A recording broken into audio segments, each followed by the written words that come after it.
And I was just wondering, are we Islamophobic if we question Islam based on facts and based on the Quran and based on the surahs that's in the Quran?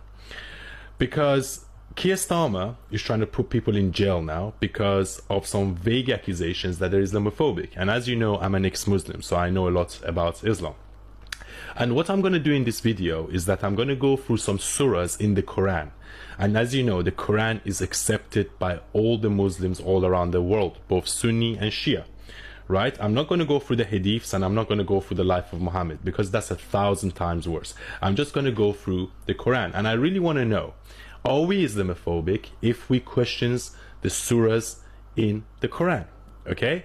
And I'm not necessarily doing this video to offend anyone, and I'm not doing it to be Islamophobic. I'm just trying to spread awareness because sometimes I have conversations with other Muslims. I'm not a Muslim anymore, but like Muslim friends of mine, and they don't know that it says this in the Quran. You know, and the Quran is possibly the most peaceful book in the whole of Islam because the hadiths are 1,000 times worse, and if you look at the life of Muhammad, it's actually very bad. So I'm doing this video to spread awareness. And look, I know that all religions have some dark parts about them. If you look at the Old Testament in Christianity, there's a lot of dark things in there as well, and also the Torah. But then the difference between Christianity and Islam is that Christianity went through its own age of reform and enlightenment and renaissance, and they learned to separate church and state. The problem with Islam is that Islam is an absolutist religion where Muslims believe this is the word of God, aka Allah, and no man can ever question the word of Allah, which is extremely problematic, and it has no place in any civilized culture. So I'm going to go through the verses and I want you to make up your own mind. Okay, so let's go through it one by one. Chapter 2 verse 98, Allah is the enemy of non-Muslims. Chapter 3 verse 85, no other religion is accepted other than Islam. Chapter 8 verse 12, Allah will instill fear in the hearts of those who disbelieve Islam and Muslims. You cut their limbs by hitting their necks. And as you know, why do terrorist organizations such as ISIS, such as Boko Haram, even Taliban behead people? Where do you think they get that from? It says it in the Quran. Chapter 3 verse 118, make only Muslims your intimate friend. Chapter 3 verse 28 and chapter 9 verse 23, do not make friends with non-Muslims. And maybe that's why some Muslims, they don't assimilate when they come to the UK or anywhere else for that matter. They stay in their own group because it's in the Quran, well, don't make friends with non-Muslims. Chapter 8 verse 39, fight non-Muslims until the faith of Allah is fully established. And that is basically a call to action. And as I always said, one of the responsibility of Muslims is to do jihad and to Islamize the whole world. I'm not saying it, it says in the Quran. Chapter 22 verse 30, idols are filth. Chapter 9 verse 5, ambush and kill the idolaters, and whenever and wherever you can find them. Chapter 33 verse 61, wherever the faithful and the idolaters are caught, they will be brutally killed. Chapter 3 verse 62, chapter 2 verse 255, chapter 27 verse 61, and chapter 35 verse 3, there is no other God than Allah.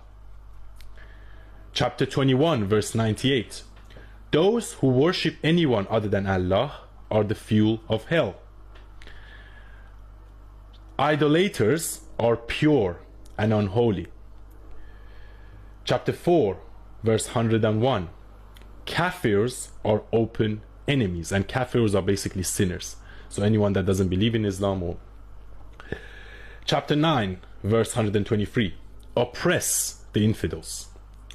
Chapter 9 verse 29, by humiliating infidels, make jizya from them. So if you don't know what jizya is basically a tax imposed on non-Muslims when Muslims govern the land. So what used to happen is that Muslims attacked certain countries and they established a caliphate.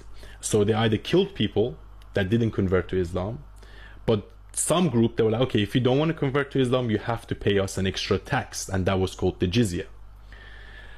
Chapter 66, verse 9, do jihad, war, with the infidels and the beneficiaries. Chapter 4, verse 56, will cook the skin of the disbeliever. And you see that sometimes, you know, it happens in Pakistan, it happens in Afghanistan. When someone is blasphemous towards the Quran or Muhammad, they burn them to death. And it actually happened recently to some girl that was accused of ripping up the Quran, and they burnt her to death in public. Chapter 8, verse 69, all spoils, including women, are halal. And that refers to the fact that Muhammad said that if Muslims go and conquer the land, then the women in that land are halal or permissible to the soldiers. Chapter 9, verse 14, Allah will punish the disbelievers at the hands of the believers. Take revenge on those who leave Islam. So as you know, the punishment for apostasy is death in Islam, and I'm considered an apostate because I'm an ex-Muslim. To just spread awareness first of all, but at the same time I want to know from the Labour government and from Keir Starmer, are we Islamophobic if we question these things? It says it in the Quran, right? And I didn't go through the hadiths because the hadiths are 1,000 times worse.